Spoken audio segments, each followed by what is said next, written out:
So we've heard a lot in today's discussions about the harms of concentration in the tech sector, whether that's the power that it gives a handful of private corporations to shape how we think and communicate each other, or the way that our dependence on the infrastructure of those firms undermines the independence of our nations. And we heard a lot about that on the last panel.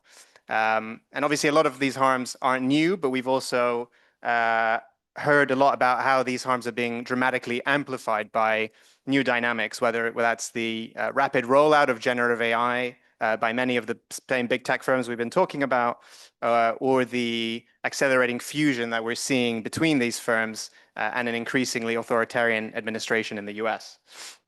But with this panel, we're going to focus much more on the solutions, on what we need to do about these threats. And we're going to build on some of the previous panels where people have already been putting forward some kind of interesting ideas on the way forward. We'll talk about solutions that are already out there, things like the Digital Services Act, for example, things that are big ideas that are kind of not really haven't made it yet onto the political table yet. And I think we'll also talk about some of the barriers to kind of enforcement and implementation of these solutions, whether that's lobbying by tech firms, whether that's the geopolitical pressure from the US government, but also some of the things that can enable the kind of realization of these tools, particularly the role of civil society here. So before we get stuck in, I'll just briefly introduce the fantastic speakers who are joining me today. So first, we have, in the order that they're sitting next to me, we have Alberto Alemanno. Alberto's a leading thinker and commentator on European affairs, whether that's the future of European democracy or Europe's role in a very rapidly changing world. Alberto wears many hats. He's the Jean Monnet Professor of EU Law at HEC Paris. He's a democracy fellow at the Harvard Kennedy School, and he is the founder of the Good Lobby, which is a nonprofit that seeks to enhance the advocacy capacity of civil society. Next to him, we have Onwurah. Chi is a member of the House of Commons in the UK, and she also chairs an influential parliamentary committee on science, technology, and innovation. Interestingly, Chi is also an electrical engineer by training and spent 20 years working in that field. So I think it's fair, unlike many politicians, Chi actually understands the technology part of technology policy. Then we have Cornelia Woll. Cornelia is a professor of political economy and president of the Hertie School in Berlin. And she is, among many other things, a leading expert on regulation and on business-government relations in the EU and the US, which is, of course, very relevant to what we've been talking about all day, and particularly on this panel. And then finally, we have Thomas Hughes. Thomas is the CEO of a pretty new organization called the Appeal Center, which is an out-of-court dispute settlement body established as part of the EU's Digital Services Act, which we'll be talking a lot about on this panel. And Thomas has a breadth of experience at the intersection of freedom of expression and technology. He used to lead Article 19. He was a founder of Meta's Oversight Board and many other roles. So thank you very much for joining us here today. So Alberto, I want to come to you first, kind of set the scene and give us, the big picture on what's going on in Europe. So, we've seen a flurry of laws passed in recent years, right? We talked about them today: DSA, DMA, AI Act, Data Act, GDPR. I can mention more. From your perspective, looking at the rule book as a whole, how successful do you think it's been so far? What is working? What isn't working? And I think also if you can talk about the way that the pressure we're seeing from the Trump administration is now kind of interacting with that. I would like to reformulate your question by basically asking the simple question that any citizen in the street would ask. What impact, if any, has this digital rulebook had on his informational experience so far? And the answer is little or nothing, or perhaps even worse than that. So a frank assessment of where we are, with perhaps some radicality, I can afford being an academic, not working for neither the public or the private sector, is that basically this huge castle we have been building and busy with for the past 6 years has been too much and it came too late. It took too much time to craft those rules, and we all know that perfection is the enemy of what? Perfection is the enemy of the good, right? So it took too much time to craft them. It took too much time to see them enter into force. It took too much time to realize that they were too complex to actually to be enforceable, at least on paper. And when finally we realized we had an amazing opportunity to enforce them, we just miss it. So it's difficult to be kind vis-a-vis the policymakers. It's very difficult to be kind vis-a-vis the political system that has and is currently preventing, just on the other side of the road, to make those rules a reality for most of the citizens. An example that is really in the pipeline, the fact that there is a Digital Fairness Act that is in the pipeline. So we are still keeping and adding things in order to fill up the gaps we left behind. I think it just symbolizes the fact that we are in this we are a bit lost in the way we are simply in this catching up and looking for expanding the scope of rules that have not even had the chance to be applied. So we lack a proof of concept to actually show empirically that an approach that's been very much right-based, which has been very much based or reliant on civil society action, an approach that has been very much based on the idea that once those rules are out there, they will be automatically be delivering for the people, could actually take place. And since you have pushed me to go further in my frank assessment, when you examine this design of the rules, the way in which they were crafted, the way in which are very difficult to apply today for a variety of reasons against the current political landscape, then it's difficult to become, let's say, more optimistic. We spent the last 5 years crafting those rules. In parallel, we're also crafting the climate legislation that is not directly related to what we're doing or discussing today, but then it's gone. So these legislations are not even into the books anymore. Whereas when it comes to the digital rule book, we might say, at least from a civil society perspective, well, those rules at least are still in the books, even though every single day we hear voices, both from corporations who don't miss the opportunity, and the US administration say, scrap the whole thing. It's coming for the Digital Markets Act, but of course is happening for many other rules which are today under scrutiny.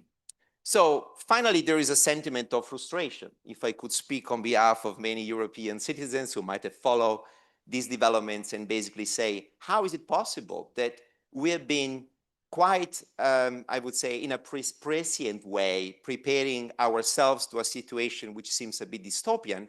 We miss the opportunity today to actually apply those rules with a bit more boldness, as a tool to actually allow the EU to craft a positive story about who would like to be and to become in a moment in which its own dependence is clearly at stake. So it's a missed opportunity politically, in particular when what is at stake today is the democratic quality of our conversation. It's not only about protecting the markets but in new entrants, but it's really about protecting the preconditions for having political conversations, enabling us to not only craft better rules, but also to make them applicable. So you will hear me perhaps later to talk about the bazooka, the Anti-Coercion Act, and why possibly this remains something in our toolbox. We should ask our political leaders to give it a chance, because that instrument has been crafted exactly for these kind of circumstances in which Europe is coerced together with its member states. I think you've whet our appetites a bit there, but I mean, do you want to already say a few words about the ACI, or do you want to save that for later? Yeah. So yeah, thank you, Alberto, for that frank and maybe slightly pessimistic assessment of where we are now. I agree with a lot of what you say, certainly on the need for boldness. I do think there are some wins that we can point to still in the early days of enforcement. Thomas, I want to come to you next, and particularly I want to deep dive on the DSA, which you are very closely involved with through the appeal center. So what's your take on how it's going there? Given I think the DSA is the EU's main tool when it comes to dealing with the threats to freedom of expression from kind of the power of the tech platforms that we've been talking about today. So over to you. Max, thank you very much. So in the spirit of hopefully having a lively debate on this panel, I'm going to take the diametrically opposed view to Alberto. And I'm going to say that I think a lot of the opinions that have been expressed throughout today actually have been somewhat unrealistic and unfair in relation to both the speed in which you would expect implementation to take place with new regulation, but also what the purpose of the regulation was in the first instance. And I think quite a few opinions that I've heard have set against some of this regulation, like the DSA, an expectation that it would do things that it's not designed necessarily to do. Now, let me try and give some justification to that statement before Alberto jumps and, and criticizes it. I set up together with colleagues, set up a new institution called the Appeal Center Europe. The Appeal Center Europe got up and running at the very tail end of last year. So it's just a little less than a year old, but really operationally is only functionally a few months into its existence. And the Appeal Center Europe, it was created under Article 21 of the DSA. So I am not assuming that everyone is absolutely familiar with all articles of the DSA. So that's the out-of-court dispute settlement article. And what it does is provide both an affordable, a realistic, hopefully a timely route for any user, so that's a person or an organization in the EU for the first time really to be able to challenge a content moderation decision that a platform has taken, either about a piece of their own content that they've posted online that's been removed, or an account that's been suspended, or about a piece of content that is harmful. I completely accept that this particular aspect and a lot of the DSA is about the content layer. It's not about the tech stack, it's about the content layer. So that's what I'm specifically speaking about. We published our first half-year transparency report actually just very recently. We received in that period of time 10,000 disputes from users across the EU. Now, I accept when we are talking about the scale of content moderation that takes place on platforms, that is a low number, but I think nevertheless a really meaningful beginning and actually a part of the DSA that really for the first time connects with individual users. So I do agree with Alberto that a lot of the provisions within the DSA, whether it be systemic risks and the auditors or vetted researchers and data access, or even trusted flaggers flagging illegal content, they feel a little bit remote from the everyday person in the street. But I do think, and looking at the way in which we see scale reaching up or disputes reaching up through the course of the summer and hopefully continuing, that there is still very small, I accept, right, but growing awareness that actually as a normal individual, a user of social media, you do have the right to be able to challenge what a platform does. And a platform has to engage in good faith, which by and large there are. I would say that there's still a lot that platforms need to do, especially YouTube, which is not compliant. But the other major VLOPs that we work with, broadly speaking, I'm happy to speak in detail about what I think they need to do to improve, but broadly speaking, I've set up teams, are giving us the content, we're reviewing decisions. As I say, in quite a lot of cases, they can't find the content or they're challenging whether the content is in scope and we're pushing back and the regulators getting involved. So there's still much to do, but it is starting to work. So my call would be, I accept the fact, of course, that there are ways to improve in the implementation of regulation, but my call would be, I think the DSA is beginning to work. And I think this is not the right time to say, well, that didn't work, time to move on. Let's look for something new and different, right? We've got to stick the course, apply the regulation, accept the fact to some degree that the European Union is a complex beast of many countries, and it takes time to get implementation up and running across all of those jurisdictions. But I believe we are now on the right course. Will that radically, totally change tech giants? No, probably not. Will it improve the content ecosystems? Yes, I believe it will. Just a quick follow-up, actually. You know, the DSA has been the main target of the attacks from the US government and the US Congress under claims that it's censorship. Have you noticed, kind of looking at enforcement up close, any kind of chilling effect or any change in the behavior of the platforms because of that so far? So to break that question down a little bit, so I cannot say I have seen any change in the narrative and tone that we hear from the regulators, obviously, and here I'm thinking, you know, European Commission and Commissioner Mann in Ireland. It seems to me that they're very committed to the implementation of the DSA, accepting that, you know, that this is a quite a bureaucratic process by its very nature, right, because of what we are dealing with in terms of regulation. But where I would say there is a change is that the platforms themselves, right, and we saw that quite clearly earlier in this year, deprecating various trust and safety components and teams, changing policies to make them more permissive, particularly attacking specific types of groups. That is a clear change, which I think is a response to the political environment and maybe wider environment in the US. That has definitely had a ripple effect. That has had a ripple effect on the types of decisions that we've taken. We've seen decisions and they're in our report. I would encourage everyone to read it. But we've seen decisions and acted on them that are clearly a response to those changes. And we also see that organizations and civil society, and here I don't just mean the sort of the human rights community, right? We're hearing from medical professionals and sports bodies and all sorts of different stratas within society who are saying, well, wait a second, there's this really, like, we see worse content. Now, unfortunately, we don't have data sets that compare the pre and post period because we only started at the beginning of the year, but we're seeing a response from those communities to try and engage in this space and to be able to report a lot of this type of content. And I think maybe later in the panel, we'll get to some of the challenges that civil society are facing, which are sort of connected to this around funding and other resourcing to help them do this work. But we see a response from other communities, as it were, to those changes. Thanks a lot. And we'll come back to the DSA and the EU picture in a second. But I want to move to the UK and to Chi.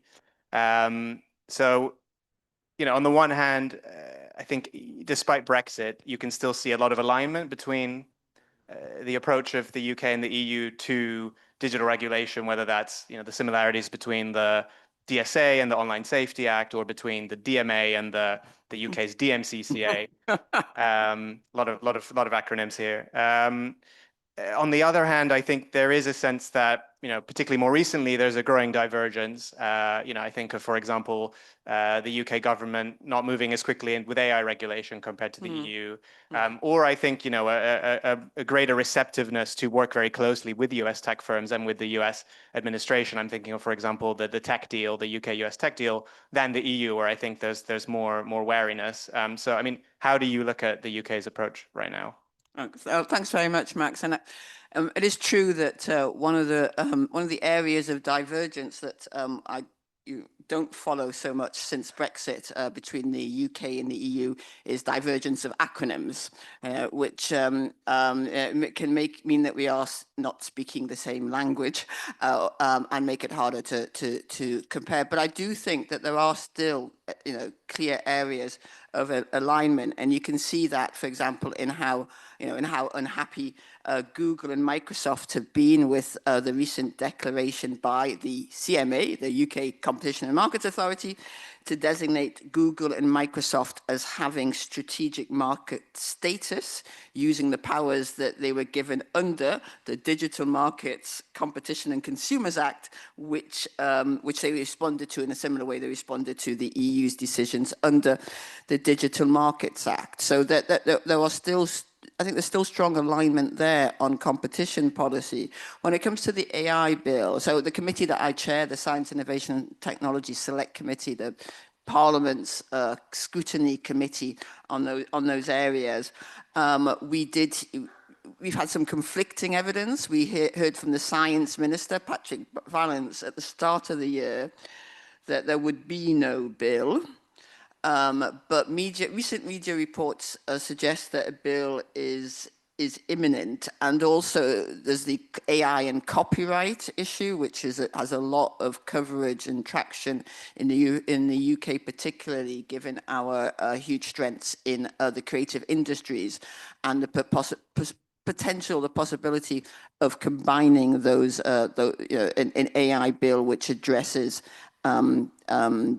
AI regulation for consumer harms and AI regulation for copyright. So we're still waiting on that. But I do think I do want to take a little bit of issue with what Alberto said, and in terms of the Online Safety Act has made a difference. I mean, two ways at least. I mean, firstly, the fact that there is an Online Safety Act. I mean, I spent, say, 20 years in tech before coming into Parliament, and the idea of regulating the internet or regulating tech was seen, given the libertarian origins of much of technology, much of the platform technology. It was seen, and particularly under the Conservative government in the UK, was seen as being outrageous. Sorry. Now we have regulated online safety. The tech companies acknowledge that when they come to see my committee.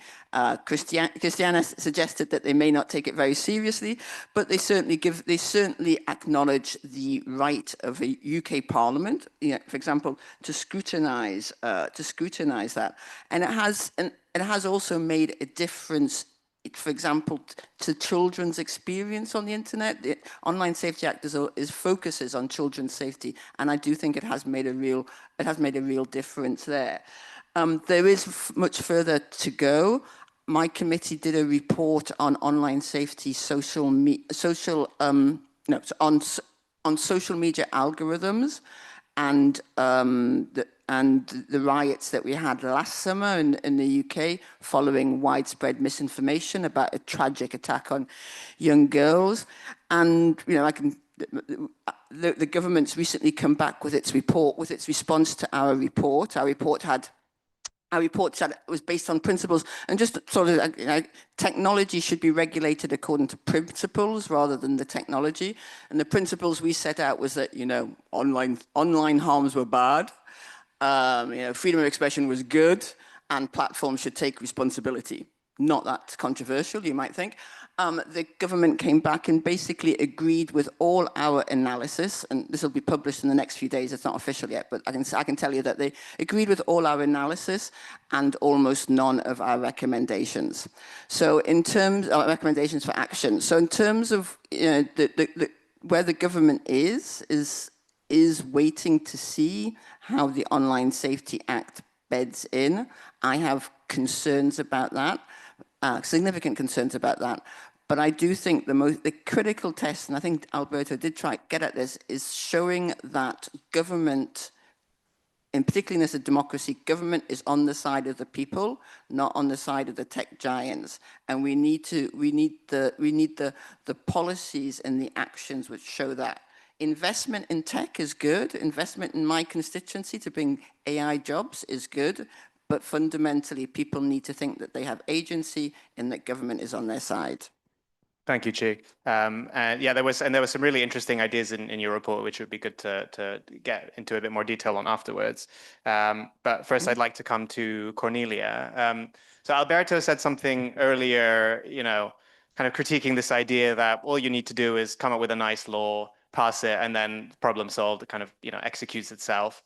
We know in reality that isn't the case, and that actually the real challenge is implementation. And that's particularly true in the digital area, where we're dealing with some of the most powerful companies in the world that have huge resources to lobby against these rules, to stifle enforcement, or to simply just pay fines for not complying, right? And so I was wondering if you could talk a little bit about how you see that, and also whether there is a solution here. Thank you, Max, and also thank you for having me. It's lovely to be here. Let me maybe start a bit more generally. So I'm an academic, and academics by definition are very critical, but I'd like to be kind, and actually also I agree with Thomas here, and start off with saying that I have a relatively positive view on the EU's digital rulebook, for the simple reason that I haven't been in the 6 years trenches of going into all the details, but I've been in a lot of discussions with the colleagues in the US, and I cannot think of a European initiative that has drawn more interest and attention from the US colleagues and what Europe is going to try to build than this. Throughout the entire period, they said, we all know social media, the internet is broken. We're not going to do anything about it. You are. What are you going to come up with? And the reaction once we've come out with something also tells me that this is significant. So this is the reaction of Congress. This is of the US Congress. This is the reaction of the companies. It means something when so many people are reeling, complaining, and trying to lobby against it. And so I do think this is significant and not something we should scrap immediately. If you want to get the critical academic part of me, ask me about anti-coercion later on, but we haven't gotten to that discussion yet. Now, in the world in which we live, which I'll just describe as a geoeconomic world, the challenges governments and companies are facing is that state interests or regional interests, but governmental interests today, in order to be implemented and enforced, have to go through, against, and with private companies. It doesn't matter when the US government says we want to sanction Russia. It matters whether companies are actually going to comply and pull out of the country or deliver whatever, or stop doing business with, I don't know, people on a targeted individuals list. So companies are hugely important for anything that is part of the geoeconomic conflict that we currently see everywhere. And that means that certain companies, the companies that are delivering the important infrastructures or services for this geoeconomical world, have power over the political system in ways that will make them almost part of government interests. I'll put this differently. Data providers, data companies, digital companies, same as financial service companies, energy providers, all these infrastructure service companies are crucial for a government's self-interest. And no matter what the government may think on competition policy, they're still happy that their digital companies are in the markets that they need to weigh in on. And so I think it's not just implementation that is difficult, it's also enforcement, and they're not exactly the same thing. And the companies we're talking about here, platform companies, are so essential to the US's interests in Europe or in the rest of the world that the two actors are almost aligned. And I'll just say a second thing. I've heard a lot of discussions about capture. And my work has always been about business government relations. In the 2000s, I called myself a lobbying expert, and then I got uninterested with lobbying because, and I'm sorry to everybody here who works in that field, because I actually don't think that that's where the action is. I became more interested with something that you may call reverse capture, or you may call, I don't know what you actually call it. Governments actually need companies to do what they want, and they will go through a lot of efforts to have companies kiss the ring of the people in power. And that to me is interesting, because a lot of things happen when companies align with state interests and not necessarily the other way around. And I think that we need to understand what exactly creates this alignment of interests that will make it very difficult to really separate the private actors we want to regulate from the foreign interlocutors we have for all sorts of diplomatic questions that we might need to address. So I'm opening a lot of big boxes, but that's, I think, what we also have to grapple with. Great, thank you. And we want to tackle the big questions here, so that's very welcome. I think reverse capture is a really good way of putting it, and I think is very much what we're seeing in the US right now. So also, I've been told we have 15 minutes or so left, but I'd like to come back to all of you. So hopefully, let's try and keep the answers as succinct as possible. So Alberto, I want to come back to you. Kind of two parts to my question. So one is you mentioned very briefly the anti-coercion instrument. We've touched on it here and there today, but on paper at least, it seems like a very powerful tool that the EU can use to respond to the threats that it's receiving from the US, including by targeting the US tech companies. So we'd love to get your views on that. And then also, particularly through your work with the Good Lobby, I think it'd be good to get your thoughts on how can civil society play a bigger role in supporting effective enforcement.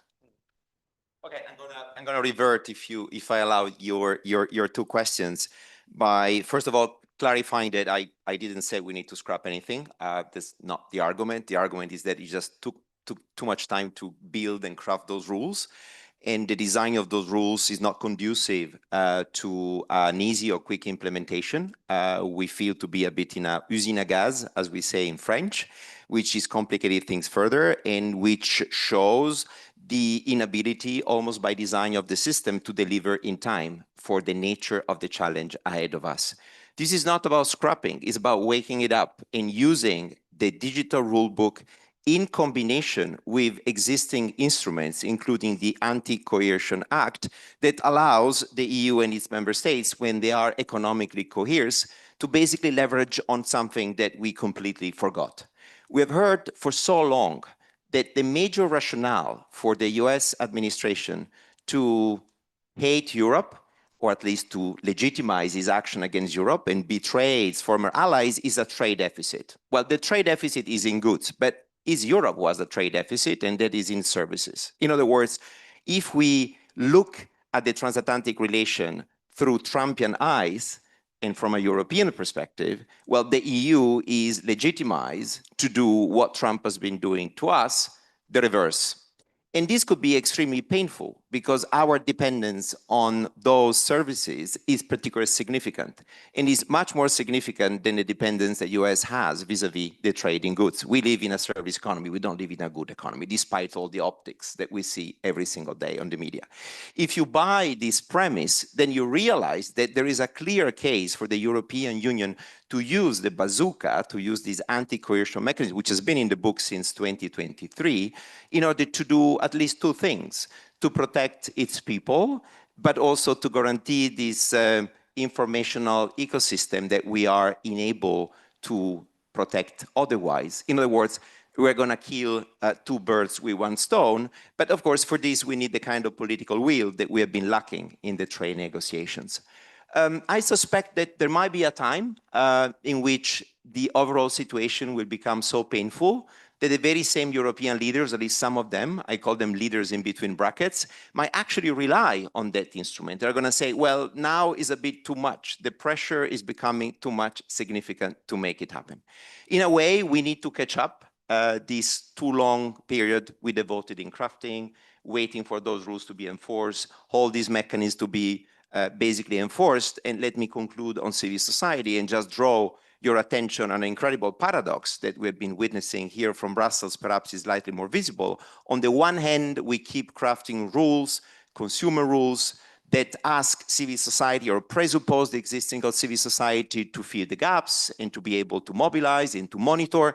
And on the other hand, we've been delegitimizing the very same NGOs, we've been defunding them, we are making them basically in a situation not to longer be able to provide that work. So there's something schizophrenic. On the one hand, we assume NGOs, civil society organizations, monitor organizations are there to exist and to do watchdogging, but on the other hand, we don't create this ability of these organizations to be epistemically and financially capable to play such a role.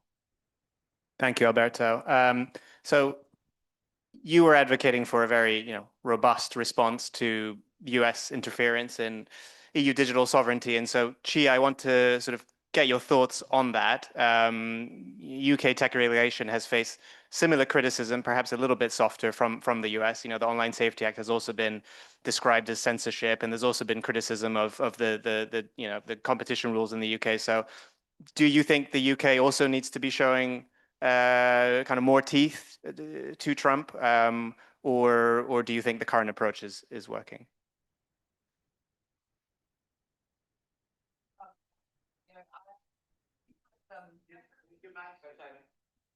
Yeah, so neither of the above. We had investments of I think government said it was 150 billion pounds announced in the lead up to President Trump's recent visit to the UK. A good few billion of those pounds were coming to the northeast of England, which is the area that I represent, Newcastle in that area, which is an area of high unemployment, a history of deindustrialization. We used to have mines, shipbuilding, steel. We have none of those anymore. And I understand, and not only understand, welcome those levels of investment. But what I said to the government, and what the government did make clear, and now we'll see what happens in practice, was that that was not contingent on changes either to the Online Safety Act or to the digital services tax. And I think that gets back to the issue of government being on the side of the people. And people want jobs, but people also, and Brexit certainly shows that, people also want sovereignty. My issue with digital sovereignty is that I don't know what it means. Actually, sorry, I'm not sure everybody knew what sovereignty meant who voted for Brexit either, but I think one of the things we're looking at is how we define digital sovereignty. Is it about owning the infrastructure? Is it about having the control over the platforms? Is it about being able to decide what rights UK citizens have in digital terms? And I think there's a lot of ambiguous sort of thinking or not even thinking statements on that. But what I want to do, and one of the things the committee is focused on, is helping to give rights to citizens that they can actually mean something to them, because a lot of the online safety and the GDPR, etc., it goes over the heads of the vast majority of my citizens, my constituents, and they may press lots of buttons on the screen, but that does not inspire them with a sense of agency. I think, and I think we need to sort of take a step of giving some kind of, in our report, we advocated for what we called a right to reset, which was that anyone could reset all their data with any provider, with any social media, in the algorithm, everywhere when they wanted to. And I'm not saying that is the answer, but I think we need to accustom people to the idea that they do have rights that they want to use, and hopefully from that help build out a more political will to address some of the huge issues around how we regulate and support the future innovation and digital space in a way which is for the public good.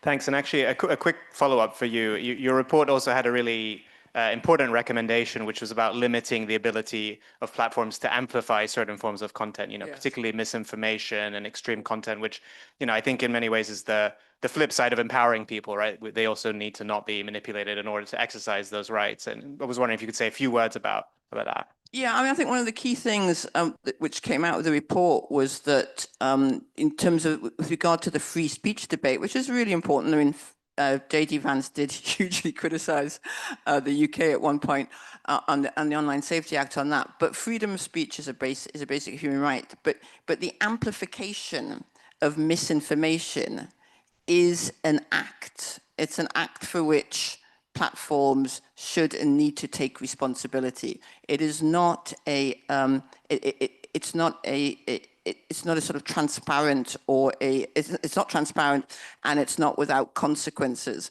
And so we recommended provisions that would reduce and give responsibility for the specifically application of misinformation, proven misinformation, but also to reduce the speed at that. The other significant recommendation was about digital advertising, because I follow the money. And I think the money that drives now, I think there are questions around the generative AI model, but the money that drives the current social media model, it comes from advertising. And we've heard about how that market is closed in it's a multiple player market, and it's closed in multiple senses.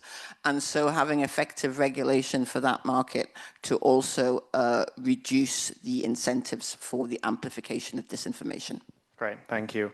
So Thomas, I want to come back to you now. So essentially, to pose the same question that I asked Alberto, which was around the role of civil society in supporting tech enforcement.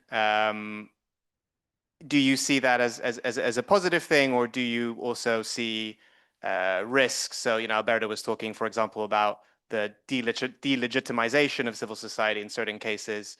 There's also risks of a lot of the burden of enforcement being put onto organizations that themselves are have very limited resources. So, can you talk a bit about both the opportunities, but also some of the risks there? Yeah, certainly. And on this, I'm entirely aligned with Alberto. So, obviously civil society, let's say pre-digital era, has always played a very strong role in the protection of those who are marginalized and more vulnerable in society, or the protection of democratic norms and processes and so on and so forth. That, you could argue, translates into the online world, maybe even equally or more so.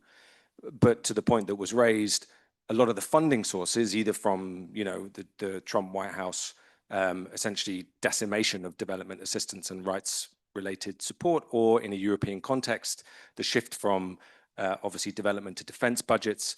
You know, we see organizations, many organizations in this room, really under pressure, under huge pressure. And they were the organizations who were leading the charge often and gathering up their communities to help in identifying and tackling harmful content. And it's not just about the identification of individual pieces of content. It's the whole ecosystem of making recommendations about policy changes, identifying where systemic risks may lie, thinking about product design changes that the platforms need to make. And it's a huge ecosystem of change. So removing that is a real problem. It's a real problem. And I think, you know, resources are scarce, but I think European governments really need to think carefully and hard about where they invest those resources and to make sure that civil society remains vibrant. Great, thank you. I've been told the commissioner is here, so just a couple more minutes. So Cornelia, you get the last word. You know, feel free to respond to anything that you've heard from the other panelists, but I think also something I would be keen to get your thoughts on is how do we build political will to enforce these laws, but also to be bolder, as I think as Alberto has rightly called for, at a time where I think we are seeing what is quite a negative narrative around regulation, whether that's because it's you know, a burden on European companies that are trying to grow, or because it's a burden to receiving investment from, you know, foreign tech giants. So any thoughts on that would be great as well. Thanks. Yes, let me maybe just say a word on enforcement. So I'll start out with saying we do see economic coercion in a lot of different cases. And the question is, at what point do you want to respond to economic coercion and how? But what is economic coercion? A lot of times it's you have some sort of rule, and in order to get a company to comply with that, you use a stick. And that stick has been in the last 20 years a very well-defined use by the US in particular of extraterritorial enforcement of domestic laws through extraterritorial law enforcement and corporate criminal law. And that's something the EU just doesn't have, because we don't have criminal law at the EU level. What the EU has as a stick is competition law, and that's the closest we've gotten. And so I actually think the Digital Markets Act does exactly that. It can respond with coercion to coercion in a way that is maybe different in kind, but still relatively significant. And I find that more relevant than the Anti-Coercion Act, which companies say is just another very European response to a problem that doesn't live in the business world and in the business lifetime. If a company is threatened by corporate criminal prosecution and will pay something that is not going to be 500 million, but possibly 9 billion, like BNP Paribas was when the Department of Justice came after it, you don't think, okay, that is coercion. I'll wait for the competition, for the commission to use the anti-coercion instrument, and maybe 3 years down the line get me some sort of reimbursement. It's just too long. So what has to happen is the threat has to be equal on both sides, and for the EU that is competition law, and I think we really should use it.